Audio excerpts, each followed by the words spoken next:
here to talk about collaborative practice today. So certainly one of my most favourite topics to have a chance to talk about. Sits at the core of all of the work and the style of work that I do as a family lawyer and how I run my firm. Thank you, Leanna, that's really helpful. So as we go, if you haven't participated in a session with me before, it is very informal. I do have a whole lot of information to impart upon you, but at the same time, I welcome the opportunity to answer questions and by and large, chat via chat boxes as we go. So please feel free to toss any questions that you might have along the way. Similarly, if you're getting kids ready for school in a lockdown, managing the juggle, any of those things, and you simply can't do both at once, that's also okay. You just make this work however it works for you today. So before I get started, if you are listening and are able to type in live time, I would love to get a sense from you of, I guess, in part, why you're here. What do you know about collaborative practice? What is it that's brought you here this morning to learn a little bit more about this area of law? So if you have a chance to type that in while I find my slides, that would be wonderful. I'm going to go and hunt down my slides. Here they are. All right. So, collaborative practice. Let's do this. I first heard about collaborative practice when I was very new to life as a lawyer. I was only probably 2 or 3 years into my career as a lawyer, and I was at a family law conference here on the Gold Coast, and one of our now judges, at the time she was a partner in a law firm here in Brisbane, but one of our now judges had just been on a trip to Canada and came back really sharing this incredible passion for this, in inverted commas, new, at that time still somewhat new, way of doing things. This is back in the early 2000s. And she spoke, of course, about collaborative practice. And as a newer and younger family lawyer who'd only just come into the profession and was already starting to feel some of the exhaustion that comes with life as a family lawyer, I was really inspired. I thought, this just makes so much sense to me. People sitting down, using professionals, trying to solve problems, working together. Why don't we do this all the time? And really sparked an interest for me. And it's been a career-long interest ever since. I went off after hearing that presentation and I did some training and tried to learn as much as I could about how collaborative practice worked and how I could implement it in the style of work that I did, and ultimately worked with the professionals here in Brisbane to build the practice group here in Brisbane and the organisation that now represents collaborative professionals here in Queensland, and can proudly say that I really do this work day in, day out in my practice. Now, I still operate as a family lawyer. I still go to court. I do a lot of work as an independent children's lawyer particularly. But the skills that sit at the heart of collaborative practice are incredibly powerful, and you can use them whether you're doing a purely collaborative case or whether you're doing any other form of helping people to solve problems in any aspect of your life, I must say too. This is not unique to family law. If you don't know too much about me, I am a lawyer. I'm an accredited specialist in family law and a mediator, and I head up Brisbane Family Law Centre, which is a firm I've had since 2008. But I also have a bit of a side business, a side hustle that's fast become a business of its own, and that is the business Happy Lawyer, Happy Life, where I work with lawyers all over Australia and around the world on their businesses. So these are not just family lawyers, these are lawyers of all sorts of different practice groups and practice areas. But just really, I again, coupled with my passion for collaborative practice, I have a real passion for working out how is it that we can be great lawyers and have great careers that don't, I guess, take away from our lives outside of the law, and have spent the last few years really stuck in research and trying to unlock and understand why do we have such high rates of challenge and psychological ill health in law? Why is it so stressful? And what can we do to try and, I guess, address that, to try and change that? And that's what the business Happy Lawyer, Happy Life has been doing for a number of years now. And a lot of fun. I have a lot of fun with that business. And that's, I guess, how I find myself here today talking to you. I do a lot of training now of lawyers. And yeah, it's quite good fun, I have to say. quite good fun. So I live up here in Brisbane, mum of 2 kids, run a law firm by day, spend my nights these days actually doing a whole lot of craft. That's my mindfulness and the things that keep me sane. So that's my after hours, and particularly enjoy being a dancer. That's my other after hours. But as I mentioned before, I really have explored this last few years. What does it take to be a happy lawyer after a couple of experiences of my own that were anything but happy? And I must say, collaborative practice very much sits in that conversation for me. This way of working, this way of doing things has really shifted and changed my ability to be a lawyer in a very, very positive way. And I think many of the stresses that come with life as a family lawyer are addressed by working in this model, which I really, really appreciate and enjoy. So let's get into this. Let's talk families in, I know it says 2020, I should have updated my slides, shouldn't I? I should say 2021. So let's talk families in 2020 and 2021.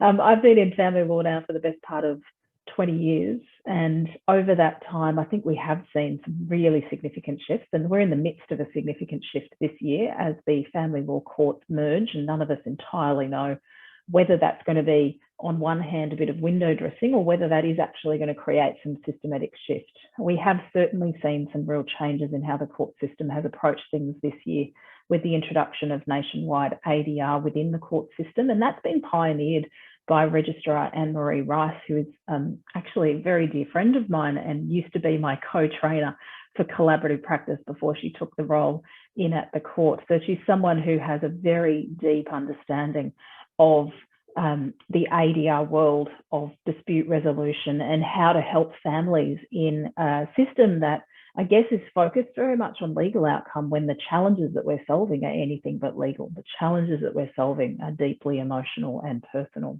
So I'd be interested to hear from you. What are you observing in terms of the types of clients that you're working with, perhaps now versus perhaps sometime in the past? I certainly have observed that families come in all shapes and sizes. The complexity of the issues that are coming to us are much more than ever before.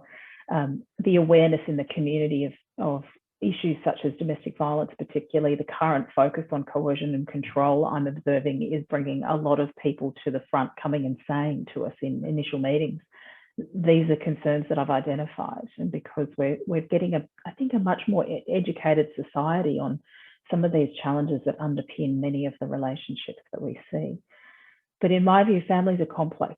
The issues that are coming are complex, and I'm not sure that our more adversarial and or often referred to as traditional system is well equipped, or I think it's not well equipped at the moment, to manage the really significant issues that seem to come in my office doors anyway. What is life in family law? Again, I apologise for 2020. You can tell I haven't updated these slides from last year. What does life in family law look like for those of us that practice in law? What does that look like? You know, that's an interesting one, isn't it? Because life as a family lawyer is anything but easy. It is full of challenge. It comes with all sorts of challenges, I think.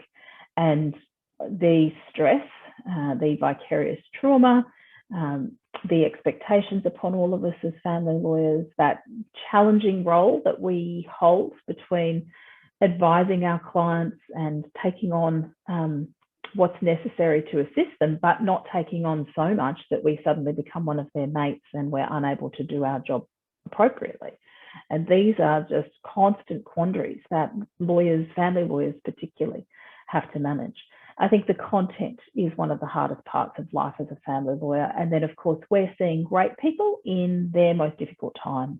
And so with that comes incredible emotion for them, which means that they can be really difficult sometimes to work with, because even the most wonderful and sane and helpful person in a moment of challenge will be potentially really difficult to work with. And that's not necessarily their fault as such. That's a biological and neurological reaction to stress that all of us as human beings have. But for those of us working in this space every single day and dealing with those sorts of challenges every single day, it can take a real toll. So we've got to find ways to really look after ourselves within that broader context of the work that we're doing. What are the upsides of all of this? I think there are many. You know, I love being a family lawyer. Yes, there are days where I would wish that I was a florist. I often say that. I'm just going to throw this in and I'm going to go and be a florist. Has to be a lot easier than doing this. The morning sun coming right in an odd place.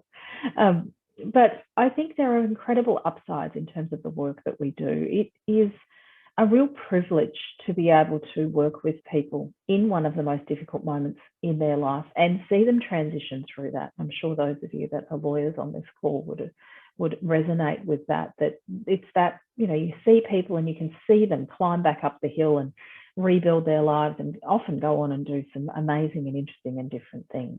And to be one small part of that, I think, is an incredibly rewarding part of the job that we've all chosen.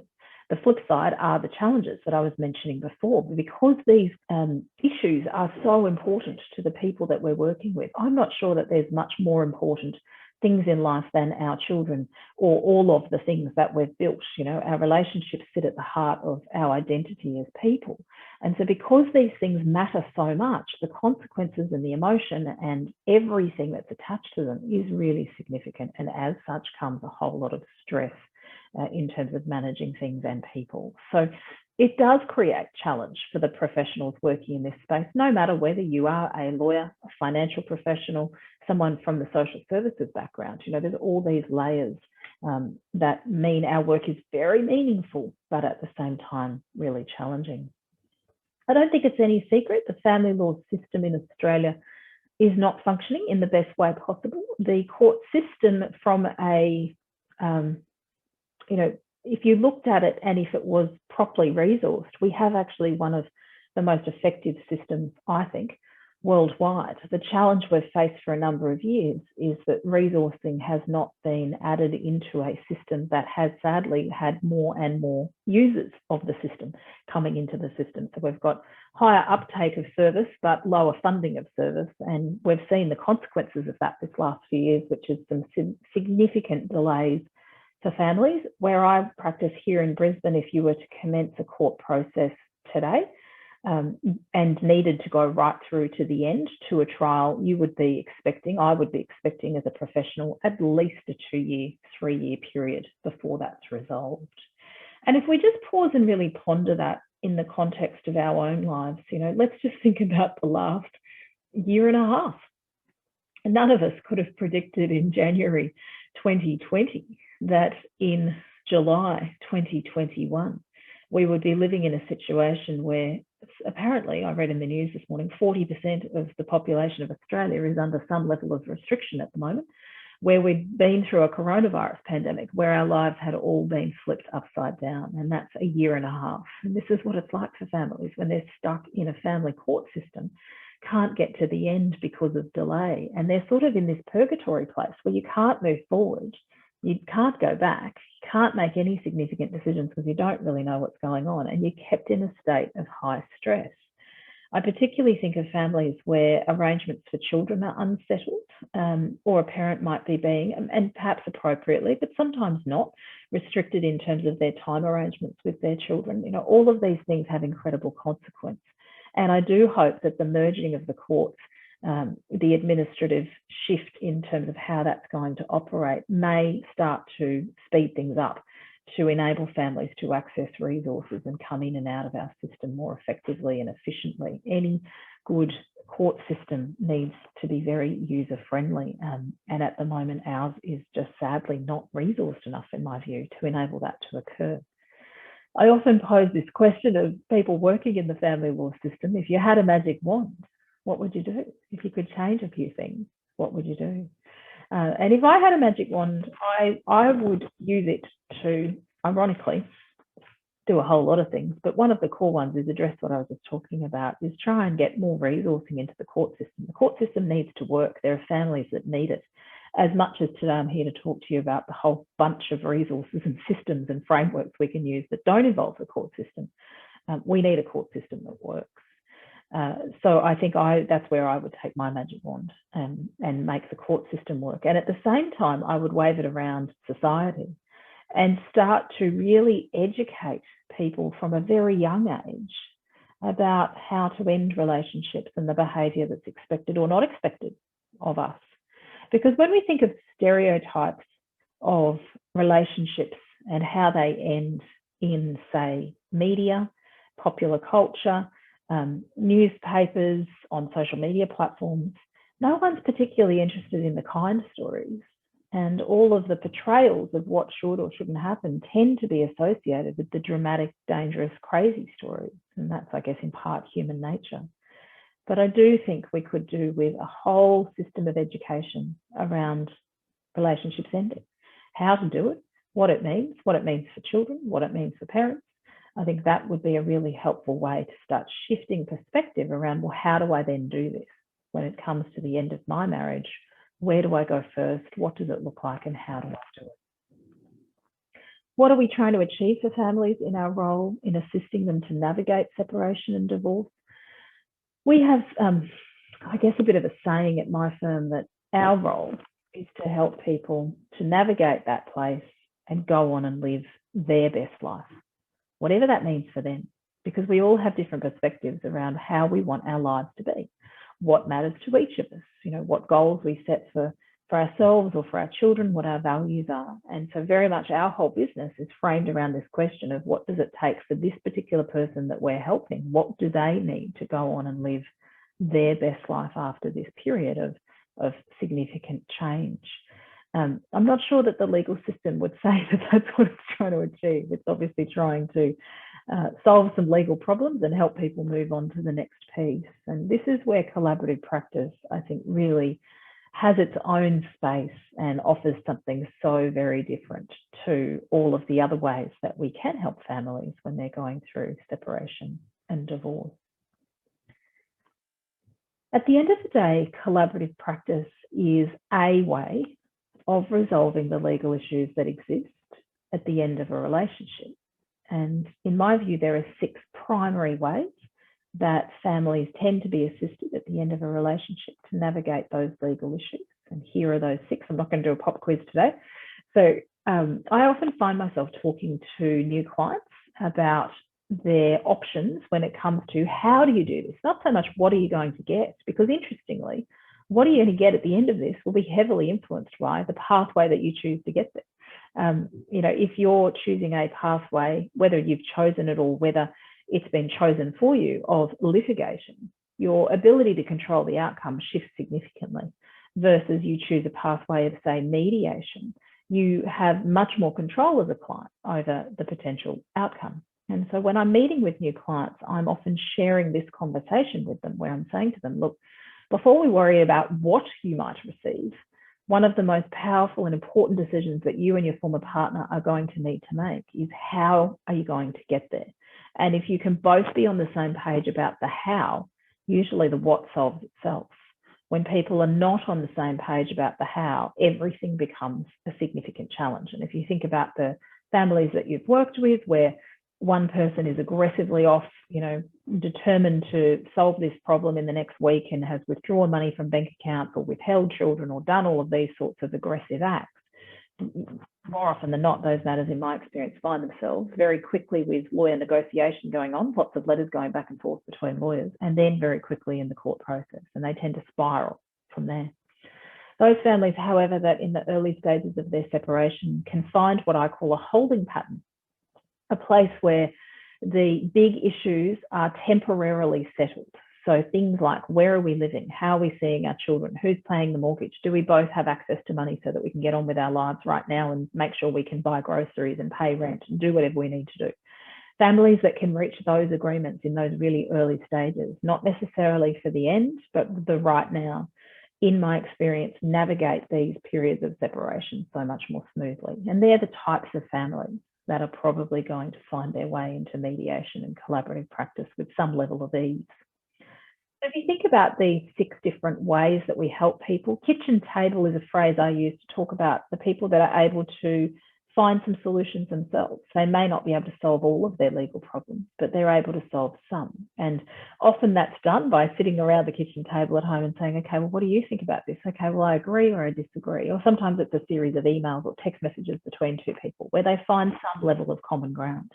And for a lot of the people I work with, that's a really useful way of solving things. And sometimes they can do a bit at the beginning and then they need some help from people like us, but they can continue to revert back to how we're going to solve these problems together. I think that's a really important thing, to be empowering our clients to solve the challenges that come together, particularly where they've got children and they're going to need to problem solve for many years into the future.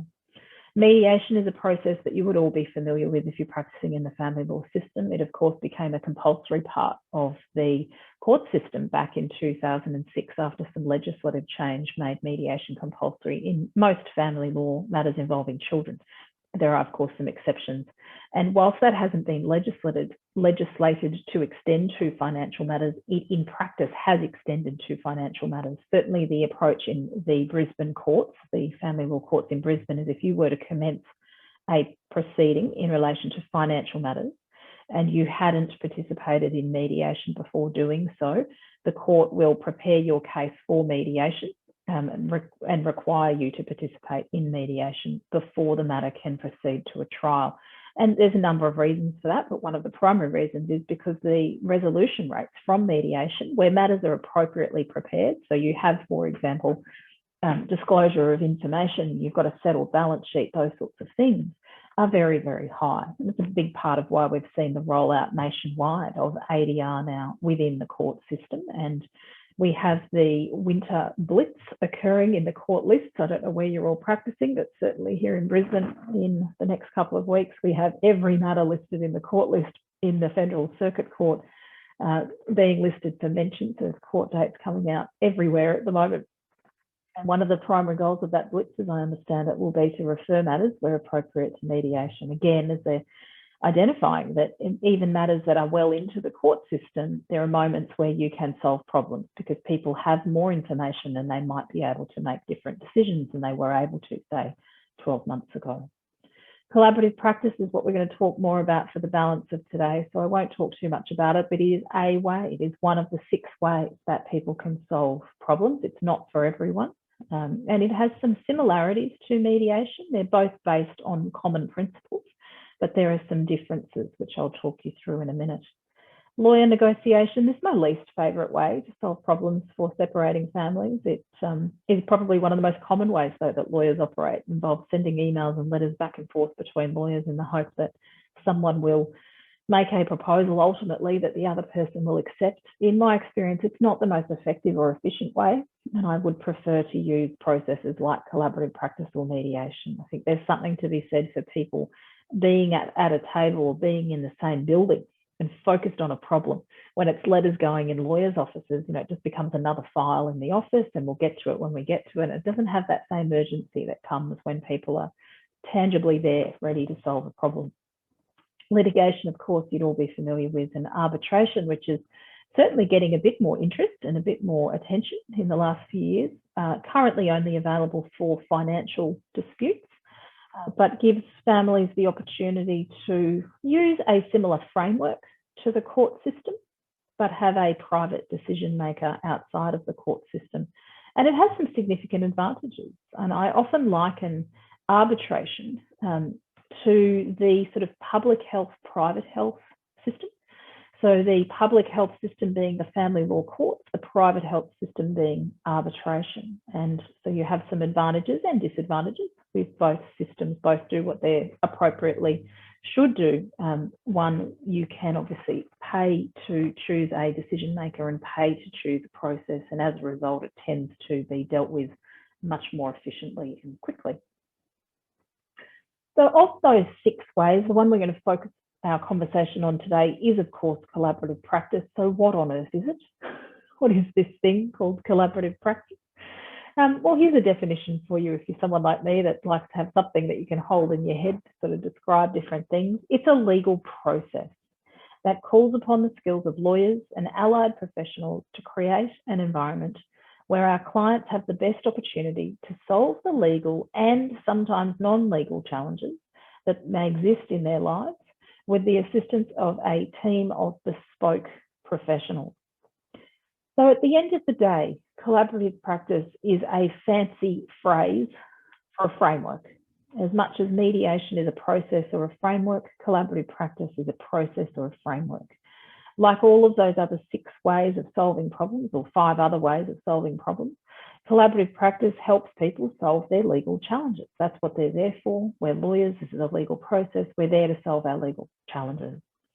But the focus in collaborative practice, as opposed to any other legal process, is that it leads with what matters to the family that are at the heart of the process, as opposed to leading with what the legal outcome should be or might be for them in their circumstances.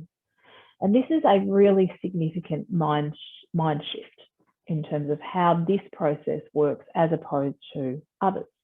You would often find yourself in a mediation, particularly one run by lawyers, where the tested success of that mediation is whether the outcome being discussed or the proposal on the table being discussed is good or bad in the context of what's the right legal outcome. And we know in financial matters, the right legal outcome is assessed by way of a percentage. And we know in parenting matters, it's assessed by this test of best interest of children, which is a beautifully discretionary test that everyone can interpret in whichever way they wish.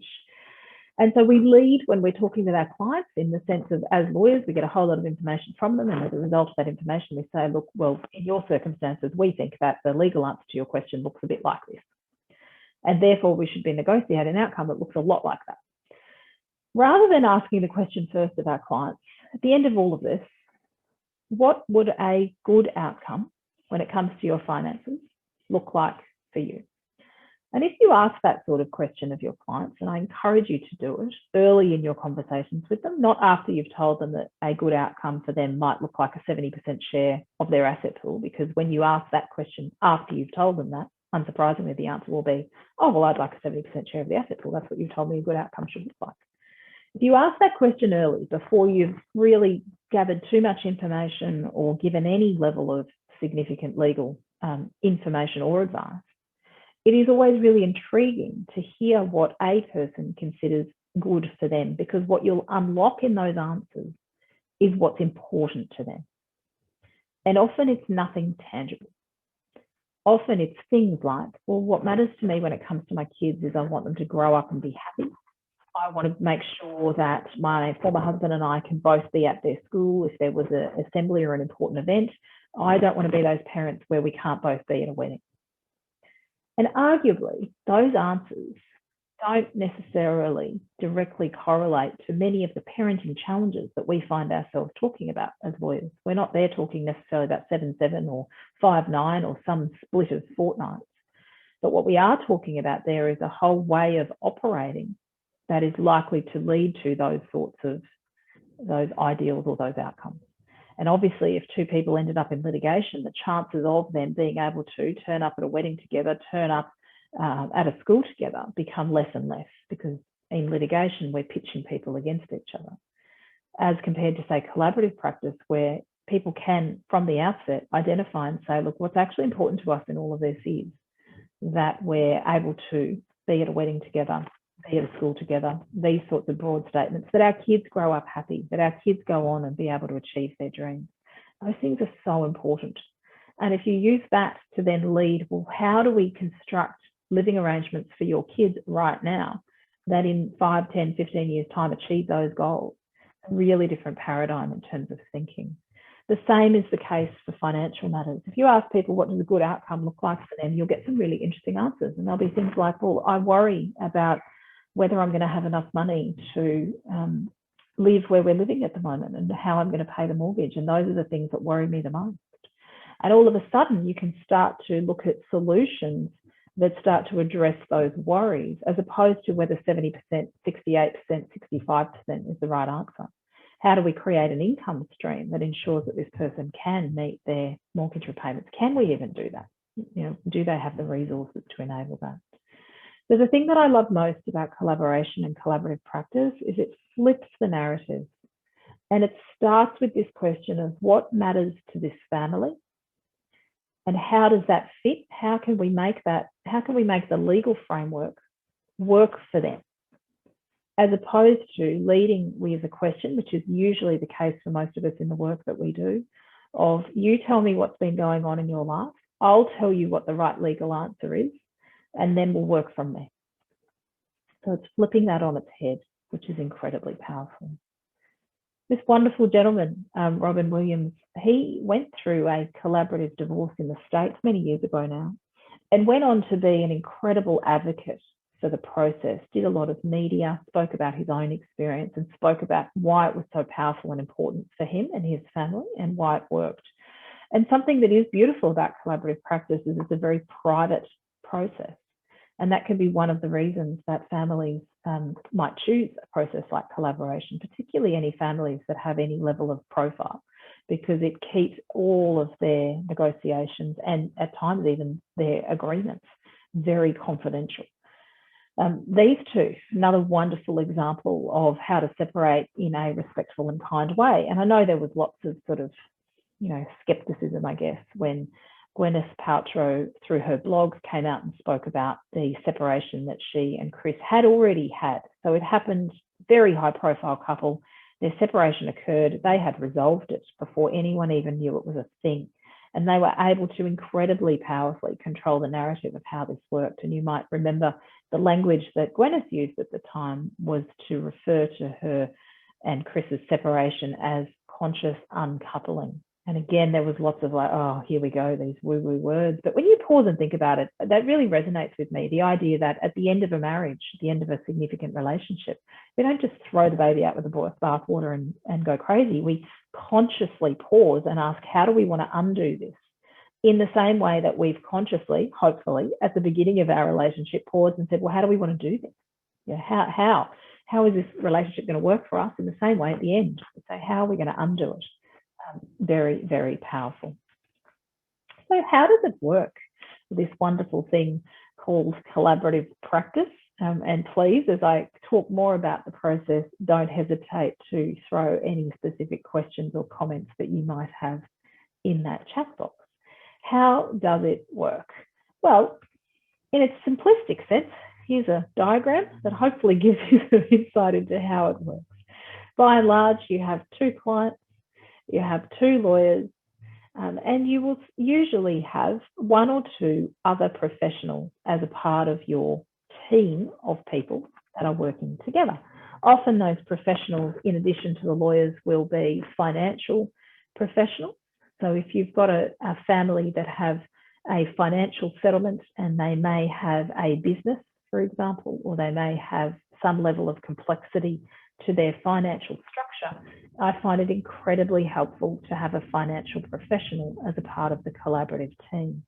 And often that financial professional comes from two backgrounds, either from an accounting background, and they'd be the professionals that you would regularly work with who value clients' interests in different businesses, or they will be from a financial planning perspective. And in that context, often the financial planning team members are tasked with really looking at what is the future, financial future for these two people, and how can we ensure that we maximise the use of the resources they have to give them both financial stability into the future.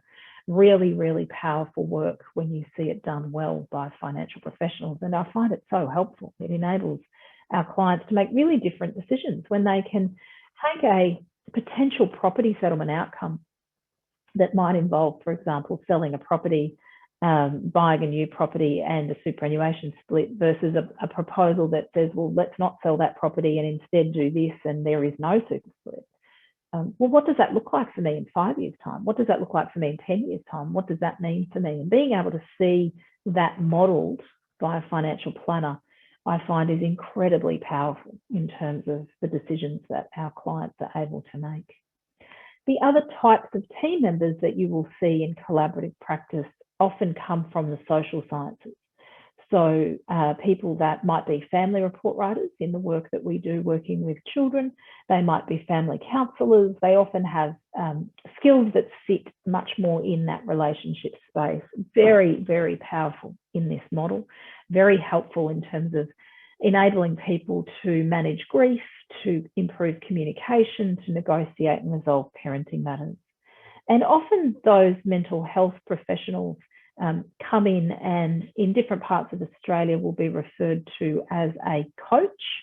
And there are more and more lawyers starting to take on that role of a coach as well in collaborative practice. And often those lawyers in that particular role are very experienced family lawyers who have gone and done additional training, often in the mental health space or certainly in mediation and family dispute resolution.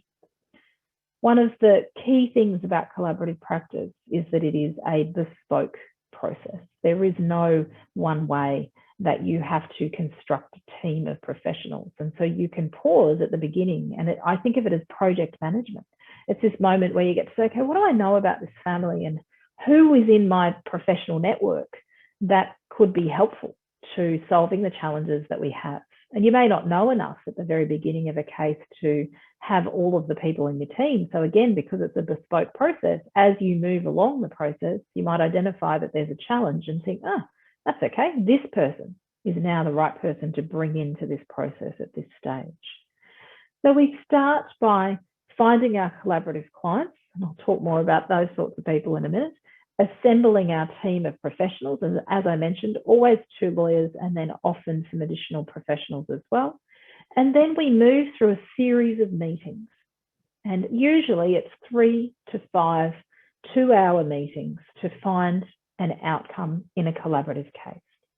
The first of those meetings is often, I would describe it a little bit administrative and project planning. So what are the issues that this family needs help with? What will be the information that we're going to need to help them unravel those issues? And then setting a plan for where do we get that information? Who's doing it? Who's valuing something? What about the kids? Do we need to see someone else? Just getting a plan, putting some timeframes around that. The second meeting is usually you've now got all of that information and we can actually start talking about, well, what are the outcomes that might work for your family? Financial settlement, we would usually by that second meeting have a balance sheet so we can start to troubleshoot and say, well, what does it look like if this happens or that happens? And sometimes matters settle at that second meeting if they're not overly complex and you've got all of the data that you need. And if they haven't settled at that second meeting and you're starting to just sort of talk ideas, it's usually by the third meeting that there is some level of settlement discussion going on because people have had an opportunity to ponder all of the data, think about what they would like, and now they're starting to exchange some outcomes. If you think about how mediation has developed in the family law space, certainly how I see it practiced anyway in Queensland, mediation tends to be one big day event. There's a whole lot of preparation that goes in before the mediation where we're gathering information so that when we go to mediation, we know everything we need to know. And then there's this day of negotiation.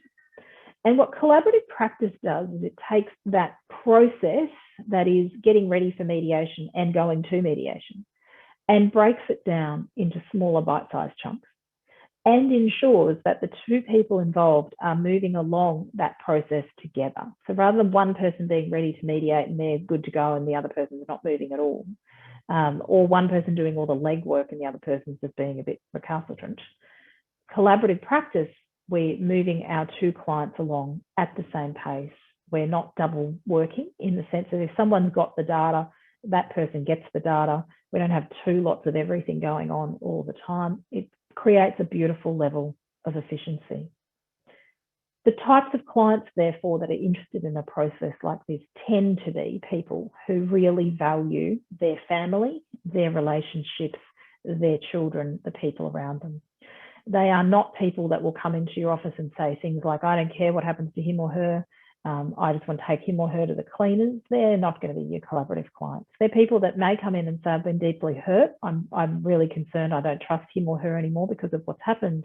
That it really matters to me that at the end of all of this, I'm okay, they're okay, and in particular, our kids are okay. I think sometimes there's a bit of a misnomer that collaborative clients and collaborative matters are all really woo-woo and left of centre. They're not. They're deeply legal. They're deeply complex.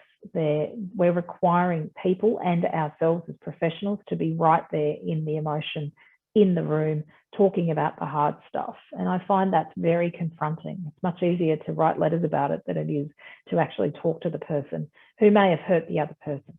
And to find ways as professionals to create an environment where people can solve their own problems.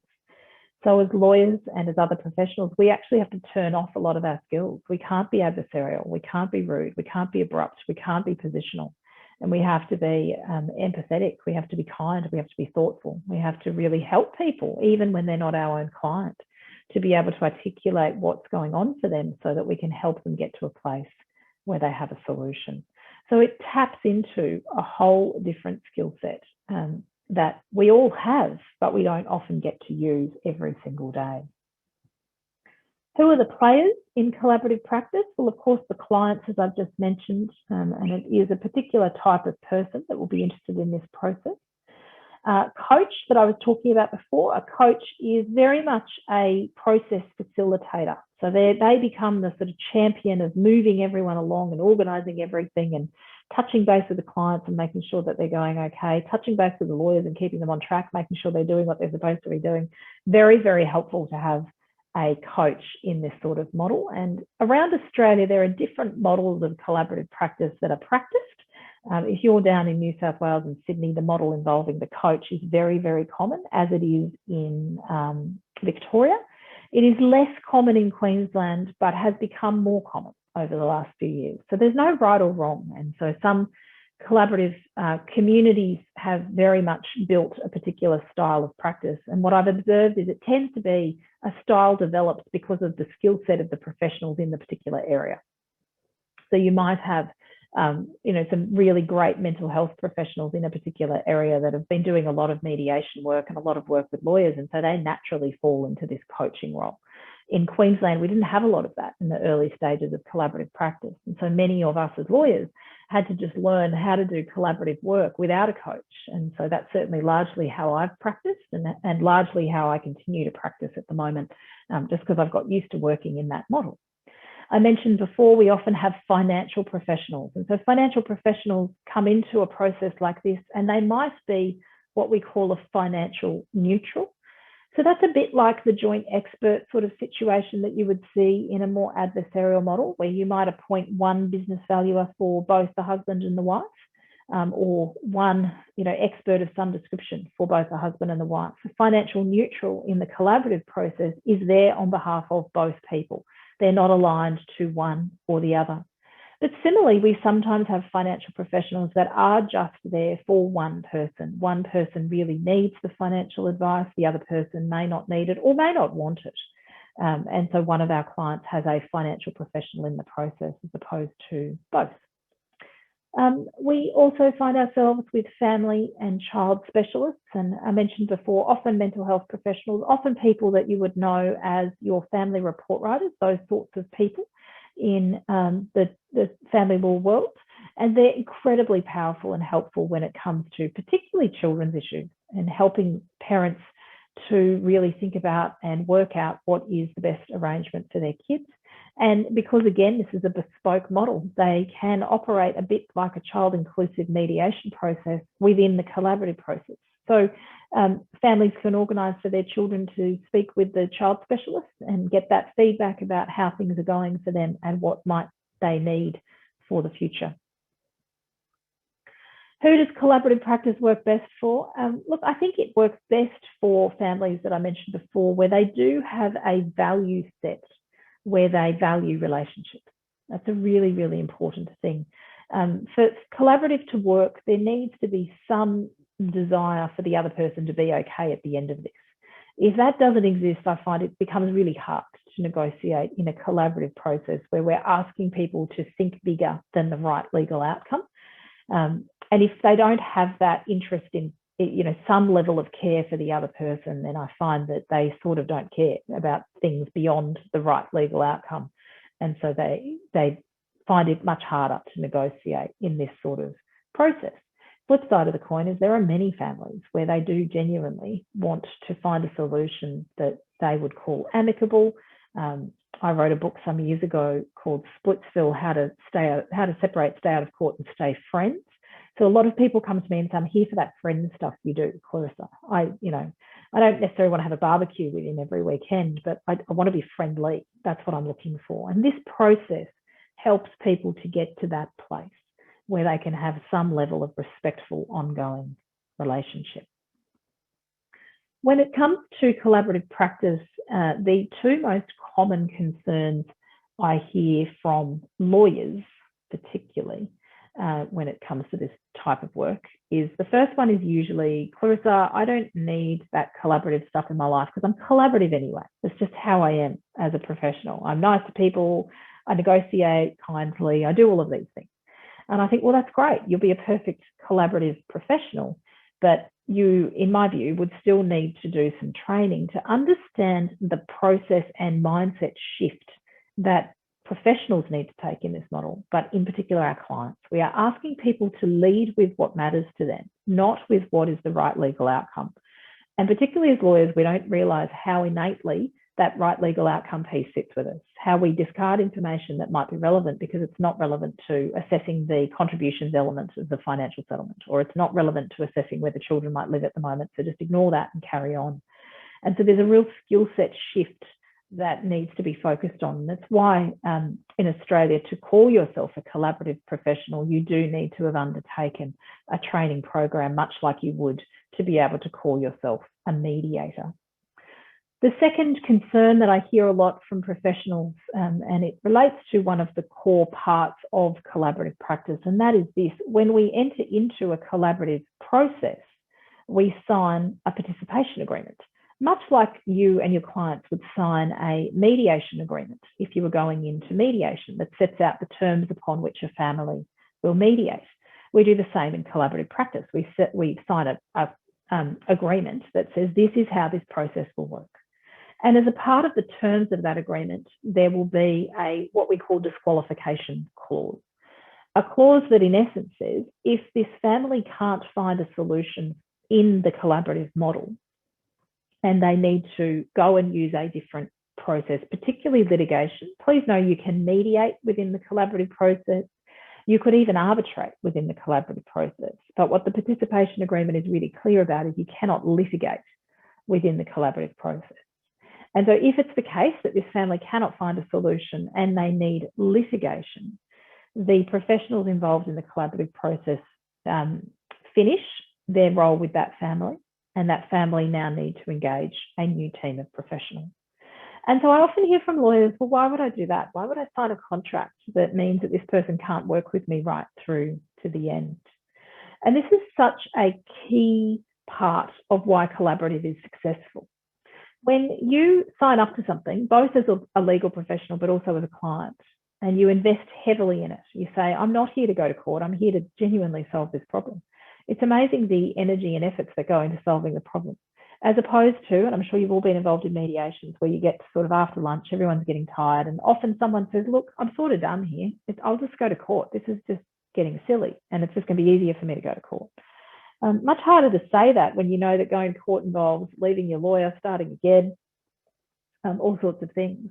It also frees you as a professional when you know that you are here to solve a problem and you're not here to garnish information or hide information or be strategic about information for a future court process. When you are here to genuinely focus on what are the problems and how do we solve them. It's very freeing. So this participation agreement is one of the core features that really sets collaborative practice aside from anything else. The result, what does collaborative do? Look, it does something really unique. I really see it enable people to make great decisions. It creates space and time that a lot of other legal processes don't. Collaborative pathways can move as quickly or as slowly as a family needs. And because things are done in 2-hour bite-sized chunks, the brain science tells us that human brains don't cope well beyond 2 hours. We can't really concentrate. We can't make good decisions. And we're asking people in the world that we all practice in to make really significant decisions. And often we're tying them in rooms for days and saying, hurry up, make that decision at 5 o'clock this afternoon. With collaborative practice, we do it in small chunks. So they can go and ponder it. They can think about it and they can decide, is this right for me? Will this work for me? All of these things. So it really does create outcomes that I think are much more robust. What it doesn't do is create outcomes that are outside of the legal range, so much so that you would start going, oh, this seems almost unfair. It's really fascinating. Even though you might lead with the questions around what matters to people, it interests me how naturally what matters to people seems to fall within what would otherwise be the right legal answer anyway. It's really interesting. And I think that's also reflective of the legal system that we operate in. It is actually quite a fair system. That really does try and accommodate all of the ups and downs of life.